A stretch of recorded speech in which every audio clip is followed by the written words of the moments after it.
Hello, Sex Coach Nikki here, and I am coming to you live from Albuquerque, New Mexico. I am at the airport, about to go home, and before I had to put on my mask for the next 6 hours for my travels home, I wanted to make this video because I have had some questions about this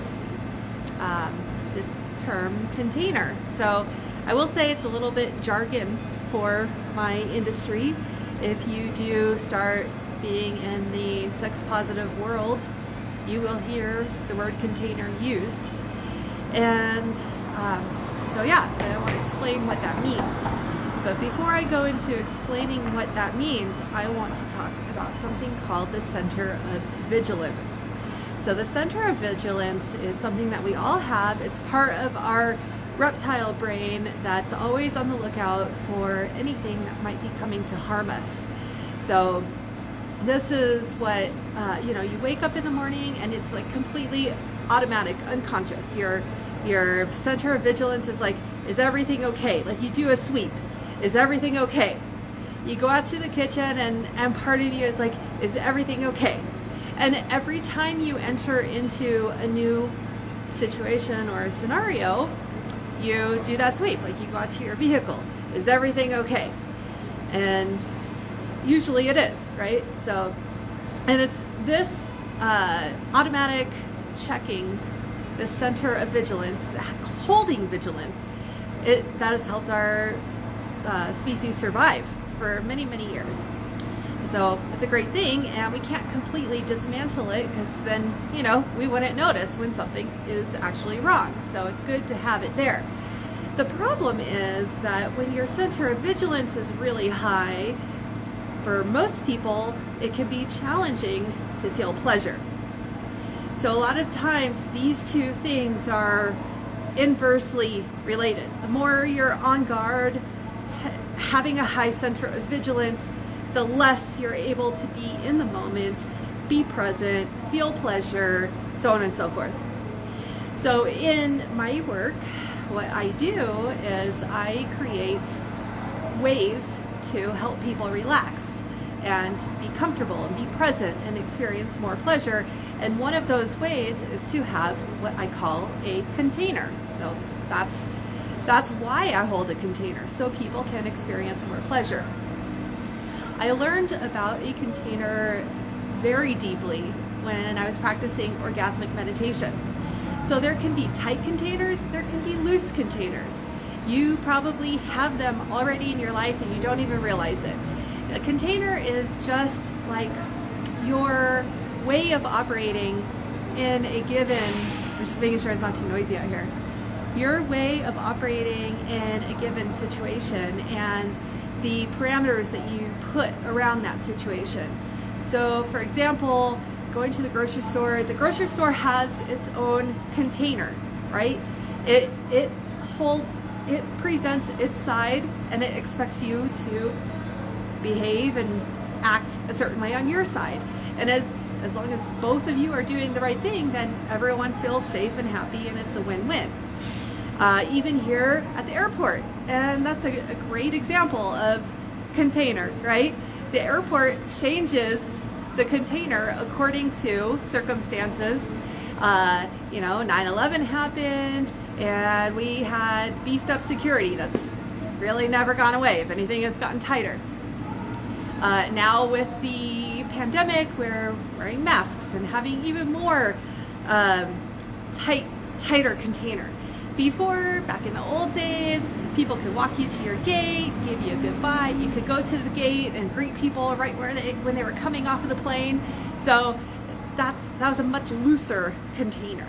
Okay, so I hope that explains like the concept of container. Now, as a sex coach, I hold a container for my clients. We make an agreement. We're going to work together for a certain number of sessions over a certain number of weeks or months. We're going to do a certain activity. And this is the etiquette and the expectations that are all built into that container. So for example, the container for a sexological bodywork session is that the giver remains clothed and that it's one-way touch. There's a giver and a receiver. The receiver does not touch the giver. What else? The giver wears gloves, especially when, and different practitioners have different containers even about that, but I do know that the standard is to wear gloves for genital and anal touch. That's that container. A container for a licensed massage therapist is that it's also one-way touch for sure, but they have to use draping, and also there is no genital or anal touch. So that's that container. I have a container with a lover right now that we are together when we're together, and we are not like on a relationship escalator trying to make it get better and better and better or spend more and more time together. That's our container. It is for a specific purpose, for a specific reason, and anything else that comes along is completely unrelated. Okay, so you know this also can be influenced by professional ethics. I've taken a couple of ethics classes, and a lot of professions have very high, tight ethical standards, which creates a tight container. For example, a regular certified licensed counselor, they can't have any competing relationships with their clients.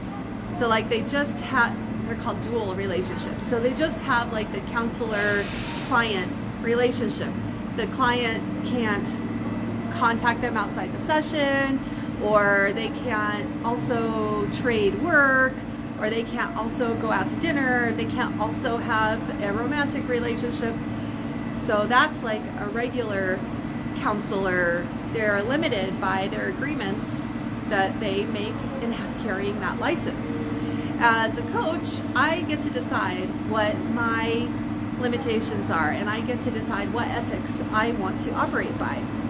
And you know, a lot of coaches, they are not very mindful of this. They don't really understand the power dynamic, the power differential they have just by the fact that they are in the teaching position, which I get it. So it's like I can have more influence if there's a student in my class, or if there's a client that's getting coaching from me, I can have more influence over them than they have over me, simply because I am in the role of teacher. And I am very mindful of that. And also, I don't have to be so strict as an actual therapist. For example, I have a client that I've been working with for a long time, and this client we're going to have another project that we're working on together that's outside of the coaching relationship. So what I do when I enter into that is I renegotiate the agreement and the container so that we can talk about how that's going to affect, like how one could affect the other. What are we going to do if, like, what if this project is bad, goes wrong? Then is that going to negatively impact the coaching relationship? That's the issue. So, and then on the flip side, I have a really good friend who we've just been social buddies and talking once a week. And we're actually going to enter into a coaching relationship. And we talked about it because we don't want to lose our friendship, but we want to be able to do this. We want to learn this. Well, I'm going to be learning this technique. He's going to be teaching it to me. But it's like, how can we keep this clean? Because, you know, if you are doing coaching and work, and then you also have like this social relationship, it could get messy. So what we decided was, for the 8 weeks that we're going to work on this project, we're going to stop with the weekly friend calls, and we're going to have just the weekly session where we're practicing on each other this technique. So that's that's what it is. So my personal thing when I'm working with clients at any level of intimacy, whether it's just talking, if there's touch involved, if there's pleasure and arousal involved, I always make sure, number one, that I am not looking to my client to get my own personal needs met. That is really important to me, and I think that that is the downfall for a lot of people in my field. I make sure that I'm dating, I have friends, I have resources so that I'm able to take care of myself and my needs. I also have my own practices, my own journaling, as you know from the things I share on these videos. And that makes me fully resourced and self-sufficient. When I go to show up for my client, then I am able to be completely there and available for them. I'm not looking to them to support me in what I'm going through. So that's number one. Number two, even if there is some amount of mutual touching and intimacy, I hold the container that it's not going to be romantic. So I know from being on the side of being the student that students fall in love with their teachers. That is like totally my thing with a lot of my teachers. I have definitely fallen in love with them on a certain level, and I actually think that's okay because they are impacting me, they're changing me, they're having that influence over me, and it's like I can express my gratitude, my appreciation and devotion to them. And I've mostly had teachers who are very gracious and accepting of that expression, but it's not reciprocated.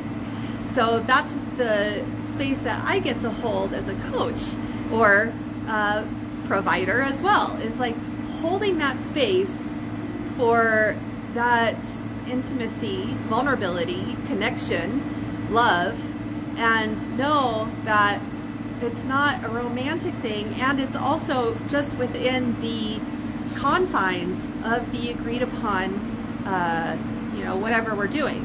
If it's just for 1 or 2 hours or 1 or 2 months, it's just during that time, and I hold that container. So what's so great about that container is that once that's established, then that center of vigilance relaxes, and it gives the freedom to the client to really relax into the experience so that they can actually experience more. They don't have to worry about being taken advantage of. They don't have to worry about being violated. They don't have to worry that I'm going to fall in love with them or try to get more out of them than we agreed upon. They can just relax and feel. So that's the whole point of container for me. So if there's anything I can add to this for any clarification, please let me know. I definitely want to make sure that it's understandable for everybody. All right, I'm off to catch my plane to go home back to Las Vegas. Make it a sexy day.